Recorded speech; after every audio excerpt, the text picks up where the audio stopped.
So airbox is on, everything's nipped up, but it's only been half an hour, so the battery's going to need... My charger is a slow charger, it's a specialist one. I actually miss having an old kind of Halford style quick charger. I think they're great for days like today. Half an hour would have been plenty to boost it. But these modern ones kind of massage it gently back to life, which is, you know, it has its uses, I guess. They're designed to work really well, but I do like a quick charger as well. I might actually invest in another old-fashioned charger that just put loads of power in and boosted it quickly. Oh, excuse me. You guys haven't seen a bowl of Pepsi in the background for a long time, eh? I think my blood type is Pepsi. Let's pull out the phaser, because this is charging. Let me go and get the hairdryer and some liquid, and I'll just give one more attempt at doing that. The other slight option, I think I've seen Nat do it in the past. I think he pulled out the airbox fittings. I think he pulled them out, fitted them to the carbs first, and then slide them back in. That's something that could also work. So I've got two options there. I think Nat forgot about that yesterday when I was chatting to him, but I'm sure I remember one of his videos where he pulled them out from the airbox, fitted them to the carbs, nipped them up, pushed them back into the airbox, and that was the easier of two evils.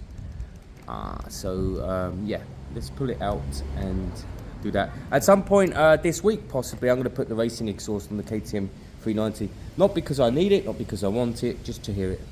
I know Rabjad's keen to hear it as well, so that's definitely something we can do. So, you'll never believe, bit of hairdryer, washing up liquid, slid on easily, absolutely no issues at all. I'm shocked. Wow, honestly, wow.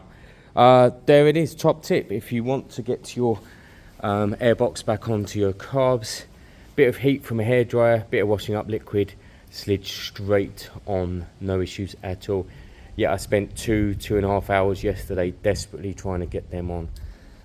So thanks to John Freed for his advice, Nat as well, and of course Remington, who don't sponsor this channel, although Remington, if you're watching, I will hold this up, everyone, if you want to drop me a few pounds.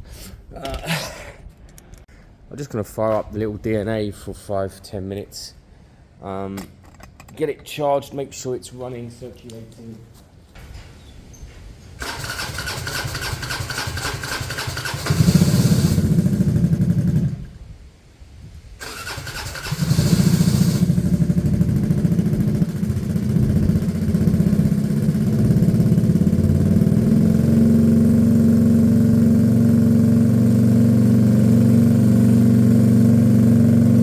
Yeah, no hits yet at 1250, and actually I'm surprised because DNA riding with MOT for 1250, a 125 is an absolute bargain. But it's time, it's always time. So at some point someone will recognise it and they'll come to look. I'm firing it up every week so we know it's still running, which is good. What happened to the peg? Nip that up. That could be dangerous. Nip that up.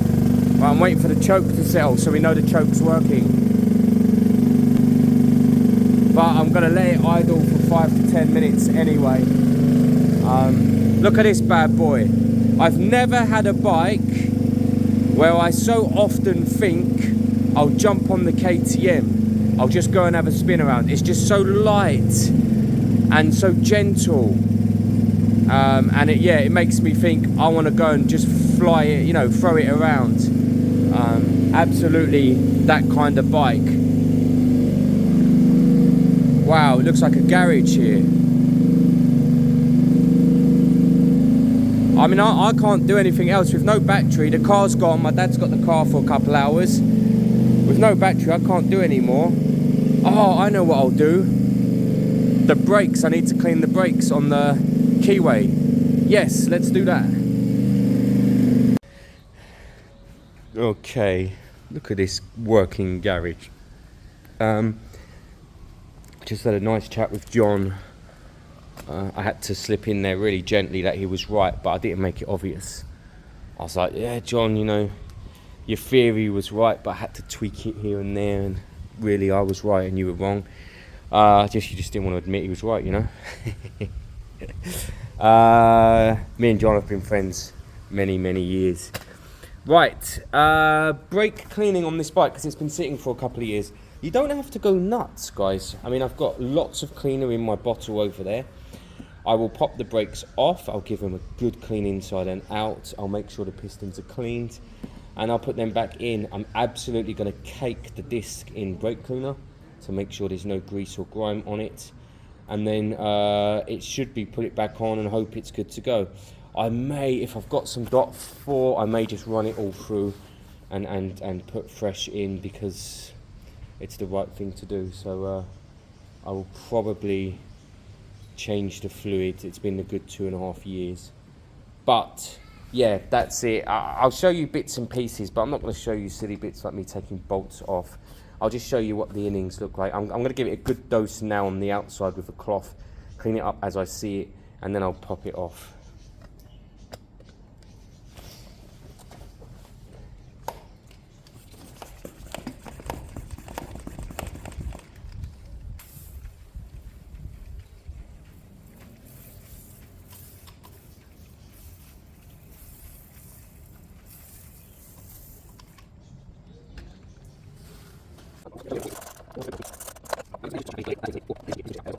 Really stiff, by any means. There we are. I mean, look, we're very greasy.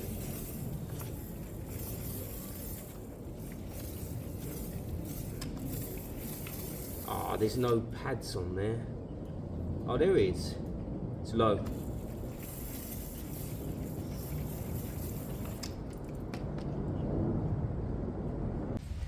So these, the pads are just about passable. Now, in here is quite clean already because I've just done that. But I want to punch these pistons out a little bit, and that gives me two things.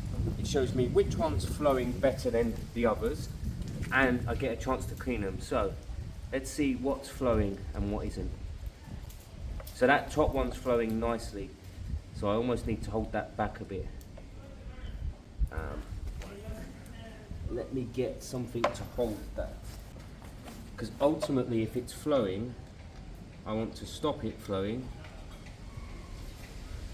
so that the others, I mean, that's flowing really nicely, that one. There you go, that one's flowing nicely now. So that's two. So really I want to block them two to give the others chance.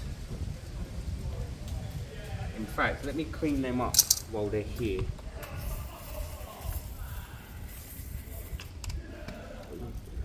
Get a cloth on them. Where is it?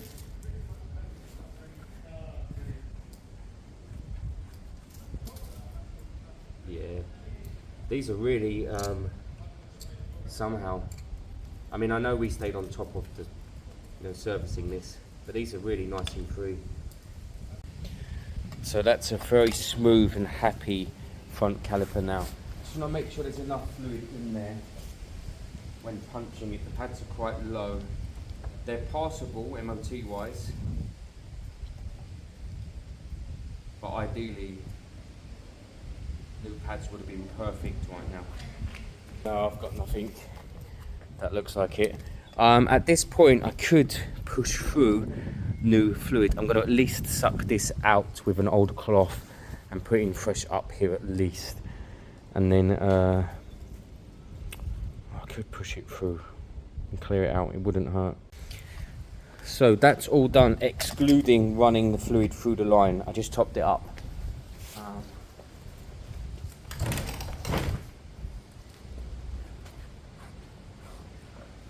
Lovely. Spot on.